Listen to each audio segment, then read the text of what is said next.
Alright, to start our B tier, we have the Mongols, a civilization that has honestly fallen from grace a little bit since AOC, due to the Mangudai now having a slight frame delay before they attack, instead of just being insta-firing, death-dealing machines. So the reason that they top off the B tier while not quite cutting it in the A tier is because this civilization has kind of a larger, weak stage compared to many other civilizations, being somewhat generic throughout the majority of the Castle Age into early Imperial Age, post Scouts but pre Mangudai production.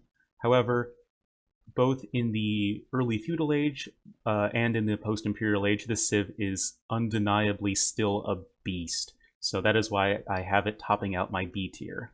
So, reasons that this civilization has a strong early game, if anyone does not know, it is due to the scout extra line of sight boost as well as the faster hunters. This can allow the Mongol player to find all the resources very quickly and age up on 19 or 20 population and go for very fast scout cavalry. These scouts can harass your opponent while they're possibly still in the Dark Age and can be a very deadly threat. However, as I mentioned before, after that, there's not a whole lot going for this civilization until post-Imperial, once the Mangudai come out. But of course, again, once the Mangudai come out, they start rolling over everybody. So this is still a civilization that has its uses in 1v1 Arabia, and I certainly love it. It's my favorite civilization of all time. So gotta show it some props. Coming in at number 16, we have the Japanese, a civilization that has been much improved since AOC due to the simple additions of bloodlines and gold shaft mining. This civilization is incredibly powerful in the early feudal age, especially due to their faster attacking infantry and their cheaper drop-off points. This allows for an incredibly powerful 22 pop men-at-arms rush, with the infantry being able to defeat almost any other infantry in the game at that point, as well as having the extra saved wood from the cheaper drop-off points is actually a larger bonus at this point in the game than the Hun saving houses wood bonus. Yeah, you know what I mean. Where the civilization falls short is that, especially in the Castle Age into the early to mid-Imperial Age, they don't have much going for them. They'd have no eco bonus at that point because you'll have plenty of wood for your drop-off points. You won't be making infantry most likely, and the ship bonuses don't matter on Arabia, of course. So even then, in the post-Imperial Age, after all is said and done, you're left with very powerful halberdiers, very good skirmishers, reasonable cavalry, but nothing overwhelming. You have no sort of late game power unit that you can just spam indiscriminately like the Mangudai or many other civilizations who are listed higher on the tier list. They do have very nice trebs for siege, but that's about it. Generic onagers, generic capgrams, and generally it feels like a sort of generic civilization post early game. But still, not the worst late game in the world. Just because they feel a little generic to me does not mean that they are terrible in any way. So, perfectly reasonable civ in most situations. Coming in at number 17, we have the Slavs, a civilization that I really enjoy playing, especially after their farming rate was finally fixed, thank God. But this is a civilization that is just so terrifying in the late game. The farmers working 15% faster is an incredibly strong food bonus at really all stages in the game once you actually start putting down farms. It can aid in a fast castle build, and it really helps in a booming situation all the way up through late game. You will be needing plenty of food, as in the late game you will be spamming your boyars, possibly cavalier or hussar, as well as the really interestingly strong Druzhina infantry that deal blast damage.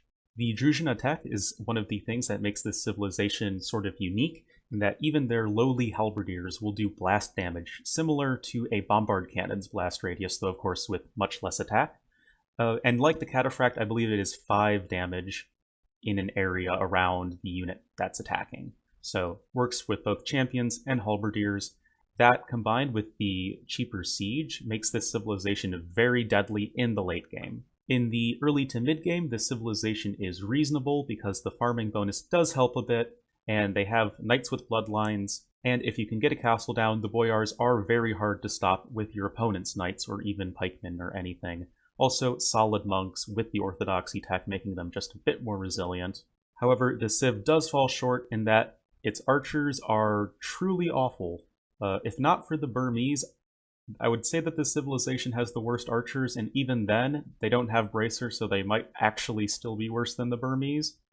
But regardless, the archer line is just not a great option for you past the early castle age, so that really sort of limits them in the mid-game stage, and you will have to be replacing your crossbowmen with, say, scorpions, which cost, I believe, 67 wood and 67 gold, so pretty cheap on that score, and can very much supplement your knights or boyars or whatever.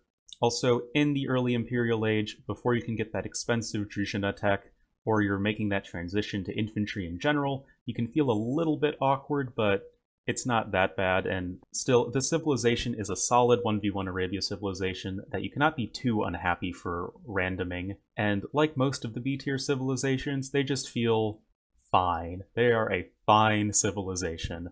Rolling in at number 18 is probably the most improved civilization by the expansions, the Franks, who went from being probably the very worst 1v1 Arabia civilization to a fine 1v1 Arabia civilization.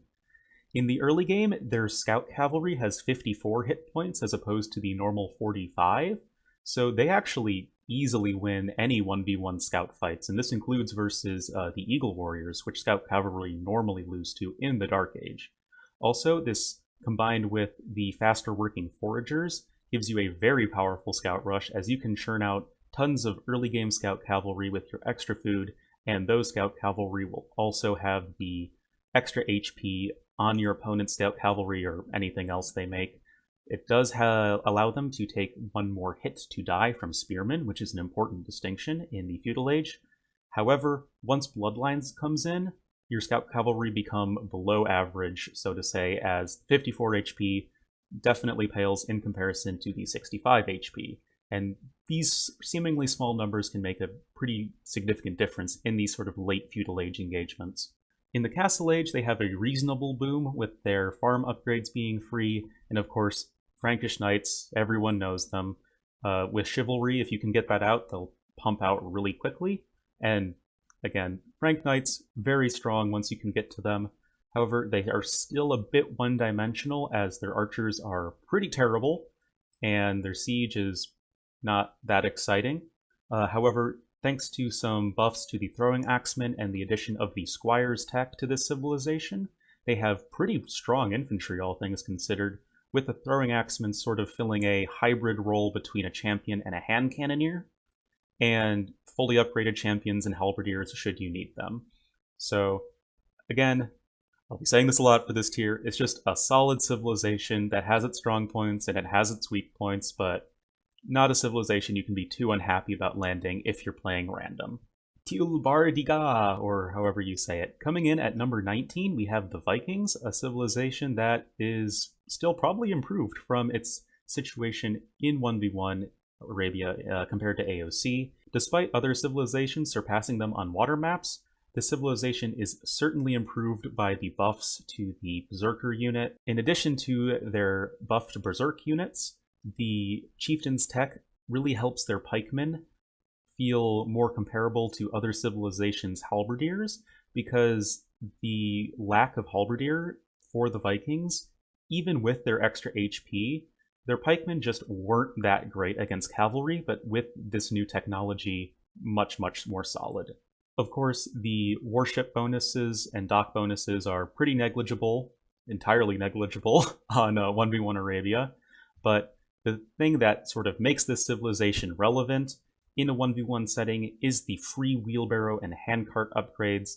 I cannot explain enough how great an economic bonus this is, and really makes your farmers especially just so much more efficient than really almost any other civilization in the feudal and early Castle Age, with the exceptions, of course, of the Aztecs and Slavs, but you're right up there in terms of farming quality. It also helps the rest of your villager work rate, and is just one of the best economy bonuses in the game, definitely top 5. Where this civilization falls short, still to this day, even after all the changes, is that they just don't have a particularly powerful post-Imperial Age.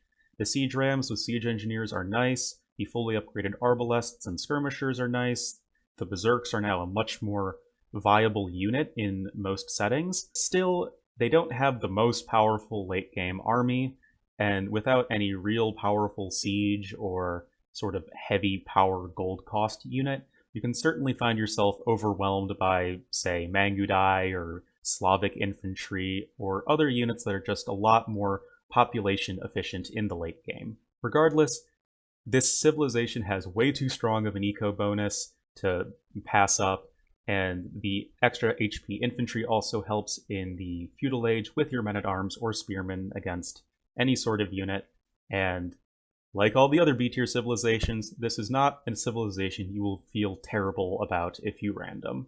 To wrap up our B-tier, we have the Spanish, another one of my favorite civilizations, and famous for their very hard-to-deal-with conquistadors in the Castle Age. This civilization really does not want to go for archers because they have no crossbowmen, the only civilization in the game not to have this technology. However, the faster-working builders gives this civilization an incredibly deadly tower rush, just because you can get those towers up before your opponent, and you will want to be collecting that stone anyway, because you really want to get up a castle in the Castle Age to make those conquistadors. Conquistadors are such a deadly unit because they act as a cavalry archer with an insanely high 16 attack, I believe, and with only 3 of them you're able to one-shot enemy villagers. They also have 2 melee and 2 pierce armor, which makes them much more resilient than normal cavalry archers, and they can even take down mangonels with relative ease. The only real counters to conquistadors in the Castle Age are monks in small numbers, and enough archers if you can mass them up. The civilization also has access to the powerful Inquisition tech, because nobody expects the Spanish Inquisition, but this gives your monks just a much more potent conversion rate, and can really turn the tide in sort of monk v monk fights if your opponent's making something like cavalry or even archers and monks. It just really helps out in those sort of conversion battles. In the Imperial Age, the faster firing bombard cannons and hand cannoneers, as well as the blacksmith upgrades not costing gold, sort of rounds out the civilization as just nice, reliable bonuses. But again, this civilization does not have a really powerful economy bonus. The faster working builders do not really compare to, say, the Slav farmers or the Frankish foragers or Mongol hunters. In addition, you are really limited in that your opponent will 100% know that you are not making crossbowmen, and therefore very unlikely to make archers in the feudal age. So that sort of pigeonholes you into doing a tower rush with men-at-arms or going scouts into knights. But then going into knights is still not the best idea because you really do want to get out those conquistadors. Also, unfortunately, in the Imperial Age, the conquistadors fall off a bit as their elite upgrade doesn't make them on par with the other post-imp unique units. However, to compensate for this, the Spanish are the only civilization in the game to have fully upgraded trash units, fully upgraded skirmishers, halberdiers, and hussars, and this civilization will not find itself short on things to do in the late game with access to excellent gunpowder and the paladin upgrade. So with that, we'll have finished our B-tier discussion. Again, these are civilizations that are just solid. You are not going to be unhappy rolling them in a random situation. If you're playing a captain's mode draft, these will probably be your sort of end draft civilizations. And in the right circumstances, they can very much compete with the S and A tier civilizations. They just aren't as diverse with their military threats or their economic bonuses. And they just sort of don't feel quite as strong as these higher tier civilizations, but I would say that's just because there are so many great civilizations for 1v1 Arabia now. Thank you very much for watching. Of course, if you liked it, please, leave a like, comment, subscribe, do all the normal sellout things. I will again leave a link to the previous videos in the description, as well as link the upcoming C tier video, which should be out shortly, hopefully. Thank you so much for watching, and I'll see you in the next video.